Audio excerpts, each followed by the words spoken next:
शिवं शिवं। नमस्कार, आप सबका हमारे चैनल श्रीमद् होम रेमेडीज पर स्वागत है।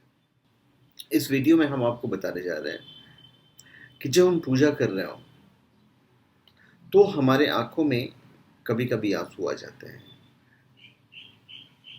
छींक भी आ जाती है और उबासी भी आती है जब मंत्र जाप करते हैं या पूजा करते हैं तो इन सब के कारण क्या है?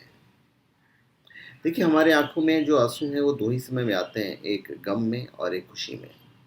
वैसे तो आंखों में एलर्जी और जुकाम वगैरह से भी आंसू आ जाते हैं, लेकिन पूजा के वक्त आंसू आना अपने में रहस्य छुपाए रखता है शास्त्रों के अनुसार। देखिए, सच्चे मन से की गई पूजा हमेशा भगवान स्वीकार करते हैं, और अगर कभी पूजा के समय किसी को जम्हाई या नींद आने लगती है तो उसका भी कोई ना कोई अर्थ होता है। पहले हम आंसू पे आते हैं। देखिए, आंसू निकला है तो जान लें कि कोई ईश्वरीय शक्ति आपको कुछ संकेत देना चाह रही है। दरअसल जब आप भगवान के किसी भी रूप का ध्यान और उनकी पूजा में लीन हो जाते हैं तो उसका अर्थ ये है कि भगवान के स्वरूप का आपका कनेक्शन हो गया है, या कह सकते हैं कि आपके द्वारा की गई पूजा सफल हो गई है, जो आपकी खुशी को आंसू के रूप में छलका रही है। और कभी कभी उबासी आती है। देखिए, जब भी कभी हमारा मन पूजा पाठ, धार्मिक ग्रंथों या आरती में न लगे और साथ ही शरीर भारी होने लगे, तो ऐसे में आपको समझ जाना चाहिए कि कोई ना कोई नेगेटिव एनर्जी आपके आसपास ज़रूर मौजूद है। क्या मौजूद है? Negative energy. जम्हाई जब आती है, नींद आती है, तो एक और भी कारण होता है कि मन में दोहरी विचारधारा मौजूद हो, जिसकी वजह से मन में कई तरह के विचार उमड़ रहे हैं। तो ये भी एक कारण है कि विचारों का अंतर्द्वंद आपके मन को कभी चैन नहीं मिलने देता है, और इसलिए आप किसी परेशानी में होकर भगवान की पूजा या आराधना करते हैं तो फिर आपको जमाई आएगी, उबासी आएगी, नींद भी आएगी।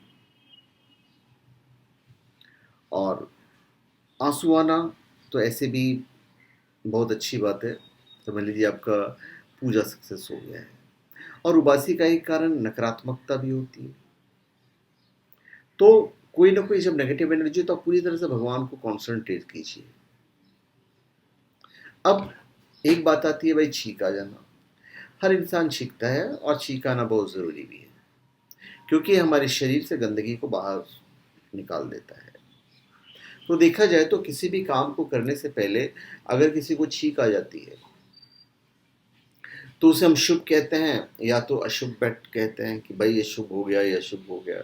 दो बार कोई सीखता है तो उसे शुभ मान लिया जाता है। तो किसी भी धार्मिक स्थान या पूजा स्थान पर छींक आ जाए तो उसका भी कारण होता है, और फिर क्या करना चाहिए भी हम आपको बता देते हैं। देखिए, छींक आने पर किसी का जोड़ तो है नहीं, क्योंकि छींक कोई समय या स्थिति देखकर आती नहीं। अगर पूजा के दौरान आपको छींक आ जाती है तो इसका अर्थ ये होता है कि आप अशुद्ध हो गए हैं, और इसलिए आपको तुरंत पूजा रूम से बाहर निकल जाना चाहिए। थोड़ी देर बाद रुक कर मुंह हाथ धोकर फिर पूजा में बैठना चाहिए, और हो सके तो गंगाजल से शुद्ध कर लेना चाहिए। हम मानव हैं और हमारे शरीर में कई प्रकार की क्रियाएं होती रहती हैं। तो उन्हीं में से कुछ क्रियाएं ऐसी भी होती हैं जिनका शास्त्र और मानव जीवन दोनों से गहरा संबंध होता है। तो उसी में है पूजा के समय चीखना, रोना, आंसू आना या उबासी आना। तो मैंने आपको सारे कारण बता दिए हैं, और मेरे ख्याल से आप अच्छी तरह समझ गए होंगे उन रहस्यों को। तो धन्यवाद। आप सबका हमारे चैनल पे स्वागत है। आप हमारे चैनल पे सब्सक्राइब करें और अपने कमेंट दीजिए। धन्यवाद।